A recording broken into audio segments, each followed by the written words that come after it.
initiation always requires a sacrifice. Every initiation, every beginning, every transformation requires a death. It requires a death. That's what we're doing in here. We're dying to our old selves. And that means there must be a sacrifice. You got to give something up. Let's, like when we do the Protector Summit every year, a lot of you guys have been there. The first thing Rich has everybody do is, all right, grab a log. We're doing PT. And he has them trudge through the mud, go into the water, right? Do hard things.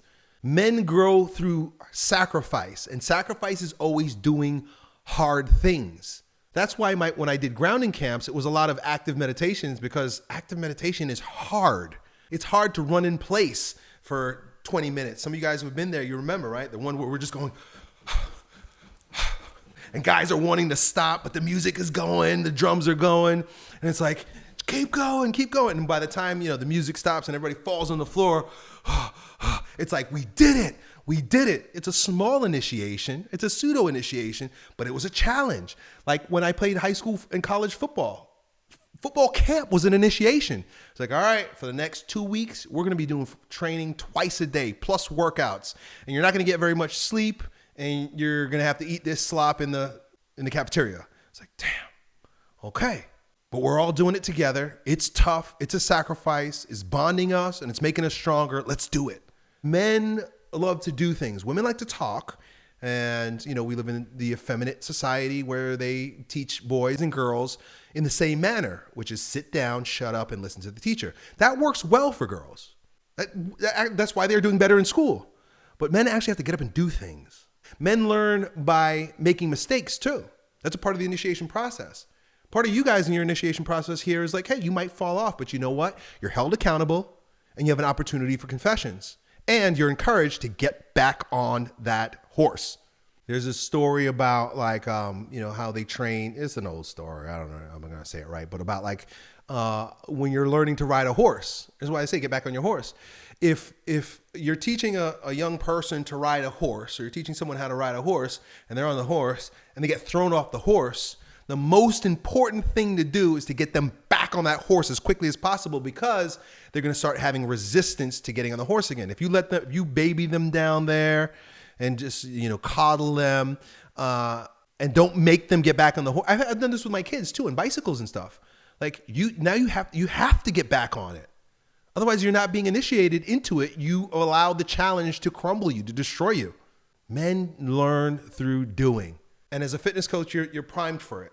It's what we do. Fitness is, all personal development really begins with the body. There's no such thing as a personal development person that's fat. If you come to me and you say, oh yeah, I'm into personal development, and you're overweight, it's like, no, you're not. You can't be, because your body spells lack of discipline. Your body looks like sloth. So you can't be a personal development person. You ever hear, I say this quite often, Ralph Waldo Emerson, what you are speaks so loud that I can't hear a word you're saying. Begin with the body, what you are. You are your body. That's another theology of the body thing. It's Catholic theology. We don't have a body and a soul. We have a body soul. And so what you look like is what your soul is. If you have a virtue, it's going to show up in your body. It's going to show up in your eyes. It's going to show up in your walk. It's going to show up in your talk. It's going to show up in your physique. If you have a virtue of discipline, it's going to show up. You got some muscles. You're not fat. Virtue shows itself on your body. And so does vice. Somebody who's vice, you can tell they got vice. Your teeth are all yellow. Your eyes are really dark. You're coughing all the time. You got poor posture, and you're fat. You look like a guy who has vice. All personal development begins with the body. What you look like is who you are. They say don't judge a book by its cover. Judge a book by its cover. If you look fat, you're lazy. Right? Oh, metabolic disease and so on and so forth like that. You can overcome that. Oh, they blame pollution and all kinds of stuff. They blame hormones and all kinds of stuff. You can, if you're into personal development, you can do something about that. Initiation has to have a physical quality to it. That's why when you guys get in here, what's the first thing we do? I can't take you guys through workouts, but I can tell you to stop eating. I can give you workouts. But the very first thing we do is what? A 72-hour fast. And you guys love it. I know you love it. You know why I know you love it? Because it gives you something to overcome. Most people have never gone a single day without eating. You guys are champions Because as soon as you get in this program, you do a 72-hour fast. And you know what happens after a 72-hour fast? You say, well, if I can do that, maybe I can do greater things. I denied myself. That's really what a lot of the initiation process is about. It's denying yourself. Keep it practical, keep it physical, keep it tangible, and it's got to be a sacrifice. Done.